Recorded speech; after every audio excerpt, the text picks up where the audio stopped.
UFC Fight Night Vancouver is right around the corner, and in today's video, I'm going to be giving you guys my favorite underdog picks or pick for this fight card. I'm going to watch this fight card live. I'm flying out Friday. I'm very excited for this card. So, in today's video, I will give you my favorite underdog picks. Before we go ahead and get into the video, hit the like button, hit the subscribe button, and let's get it started. So, we're going to start with a recap of last weekend UFC Fight Night Rio. Charles Oliveira gets his win back, man. He's back in the win column. We cashed on that as one of my favorite underdogs of that night. We hit two of our three favorite underdogs. I had three. One of them didn't hit. Janata Diniz unfortunately fell short, got out grappled, and got TKO'd in the second round. Didn't realize his grappling was that bad and didn't think Pinto could exploit it. I thought he was just going to be able to keep it on the feet, kickbox at range, and outstrike Pinto, which he did do well in the striking, but just got taken down and got blobbed out on the ground. Anyways, we had Jafel Filo plus 100, one of my favorite underdogs, did very well in his fight. You know, he got taken down by Clayton Carpenter, but reversed the position with a Kimura and ended up on top. Perfect Kimura sweep into a beautiful, nasty Kimura. Had him in tons of trouble. Clayton Carpenter was completely screwed, and Jafel Filo got the submission win in, I believe it was round two. He got the submission win. It might have been even round one. What am I saying? I think it was round one finish for Jafel Filo. Really nice submission win. Cashed us out plus 100. And then the next, my most confident underdog was obviously Charles Oliveira, minus 110. This line kind of fluctuated between plus 100 and minus 110, but he was the underdog going into fight week. He was the underdog multiple times against Gamera. I think he closed as the favorite, but I got him as underdog money. He was my favorite underdog of that card, of course, and he performed beautifully like we expect from Dubronx. Come on. So we cashed two of those bets last week, did very well. I hope you guys did well. Let me know in the comments down below if you guys tailed those picks. But for this week, we got something a little special. I'm going to be siding with a lot of favorites on this card. So I'm not picking multiple underdogs. I have one underdog that I like, that I have loved looking up into this week. He's a guy that's being a little bit overlooked, I believe. He's a guy that I think can exploit some holes in his opponent's game. And he's a guy that I think is due for a bounce back win.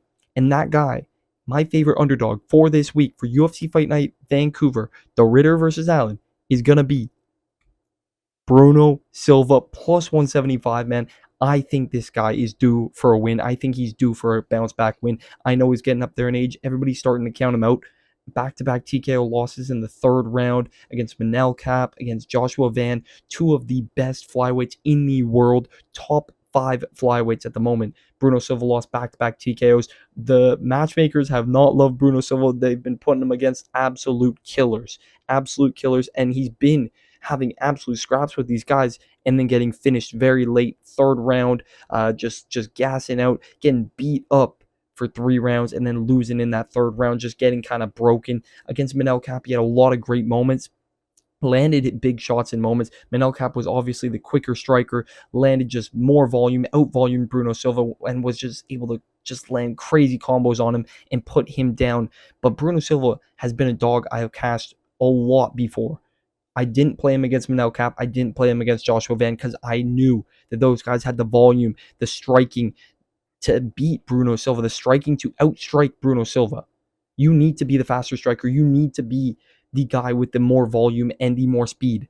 The thing is, I don't think Hyun-Sung Park is that guy. I don't think he's the faster striker. I don't think he's got more volume than Bruno Silva. I think this is going to be a bit of a stalemate on the feet where Bruno Silva has more power, equal volume, and more dog in him, in my opinion. When I go and I try to pick a dog for these UFC fight nights, for these UFC pay-per-views, I look at absolute dogs. Ramiz Brahimaj, Charles Oliveira, Jafel Filo, man. Jafel Filo last weekend. Bruno Silva. These guys are dogs. I think Bruno Silva is a dog. I think he's going to cash a lot of people, and he's also going to ruin a lot of Hyun-Sung Park parlay guys, man, because Hyun-Sung Park is good. He has beat okay competition. The problem is with Hyun-Sung Park, he's very untested. He's got good finishing capabilities on the ground. You know, he's got decent striking, but I think Bruno Silva is being very underrated in this spot. He's got great takedown defense, decent BJJ of his own. He can stay defensively sound against Cody Durden. Cody Durden had him in all sorts of trouble, had his neck, had a couple chokes locked up. Bruno Silva did not did not tap. He did not let himself get caught in those positions. He was constantly scrambling, constantly trying to get out. I don't think Hyun-Sung Park can sub him.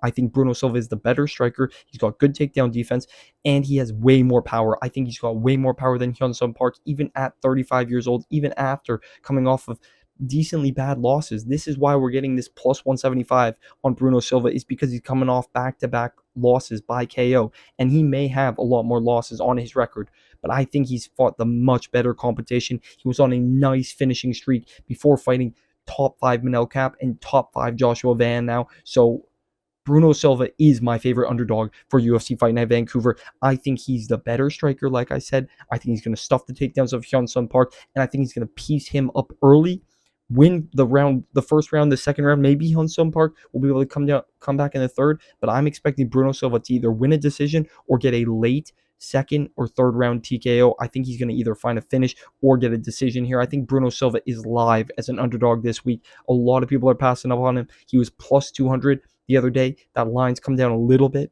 I think some people are realizing there is value on Bruno Silva, even though he is 35. This is flyweight. He has fought very good competition, and Hyun-Sung Park, I don't think, is at that level just yet. I liked Hyun-Sung Park early in looking at this fight, but doing more tape study, looking at the guys that they fought, I think Bruno Silva's live. I think he can get it done, and I love plus 175 for this guy. So give me Bruno Silva plus 175 as my most confident underdog for UFC Fight Night Vancouver, Van City, baby.